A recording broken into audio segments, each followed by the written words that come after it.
বায়তুল মুকাররম জাতীয় মসজিদে এবং বিভিন্ন মডেল মসজিদে খুতবা ও ইমামতি প্রদানের জন্য আহলে হাদিসদেরকে সুযোগ দেওয়া। আহলে হাদিস বায়তুল মুকাররম জামে মসজিদে যেন অন্ততপক্ষে মাসে একজন আহলে হাদিস খতিবকে রাখা হয়, এই দাবি করেছেন ডক্টর গালিব স্যার।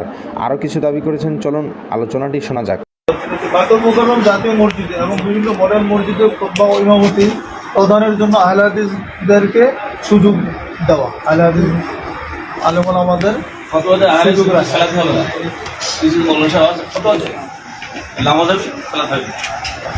এই ঘোড়ানো জোর করতে হচ্ছে না, নিয়ে নেওয়া যাবে কিন্তু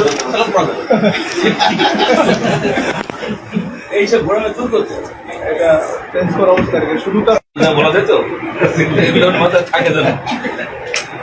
আপনার সরস্বতী ভালো মানুষ ছিল। ৫ নম্বর দাবি হচ্ছে মসজিদ, মাদ্রাসা ও প্রতিষ্ঠানের জমিদাতা ব্যক্তি অভিযোগ সংগঠনের ইচ্ছা অনুযায়ী সেখানে সরকারি প্রশাসন নিয়োগ করা অথবা প্রতিষ্ঠানের পরিচালকের উপরে দায়িত্ব অর্পণ করা। আজকে আমাদের এই মার্কা লক্ষ্য নেই, লক্ষ্য রেজিস্ট্রেশন আমরা করি। সরকারের মাতব্বর হিসাব এটা আমাদের কোশ্চিন তার উপর আমরা নিজেরা করেছি, নিজেদের টাকা দিয়ে করেছি, দাম দিতে করে। এখন আমাদের হটিয়ে যে আপনি আউটলুক পাঠিয়ে দেবেন সেটা হবে না। তাদের মতামত নিয়ে সেখানে কাজ করা হবে। তারা এটা পরিচালনা শহরে এই মার্কা কাকে আপনি নিয়ে নেন, আপনি মানবো নাকি? এই যে মডেল হোটেল নহর দেখলেন না, কোনো লোকরা আহ্বান করতে তাহলে আমাদের বলা হলো তোমাদের সব থাকবে, কোনো সমস্যা নেই। আমাদের হানাজি মেমের হানাজি প্রতিবেশে আমাদের হানাজির হাতে প্রতিবেশী যারা জমিদার তারা আহ্বান করতে ঠিক গাবতলি বগুড়া এরকম অনেক জায়গায় হচ্ছে। সেখানে একই অবস্থা হয়েছে। বলা হয়েছে বলার সময় তোমাদের সব থাকবে, কোনো সমস্যা নেই। এখন হয়ে গেছে উল্টা, জনগণ তাদেরই লোক চাষ করছে, সবাই বোঝা গেছে। হিন্দু হিন্দুকে চায়, মুসলমান চায়, এই দেশে দুটো মজাব আছে, আহলে হানাফি হানাফি আছেই, এই অস্বীকার করে দেবো। আমরা যেটা অংশগ্রহণ বলো থাক, তারা থাকবে কিন্তু আমরাও থাকবো, মানে একমুখী যেন না হয়।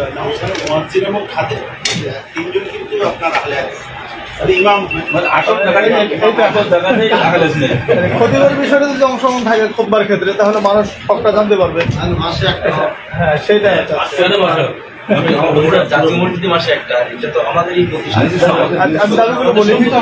আমাদের 6 নম্বর দাবি হচ্ছে হজ ও উমরা ব্যবস্থাপনার খরচ কমানো এবং প্রয়োজনে পানি জাহাজের ব্যবস্থা করা।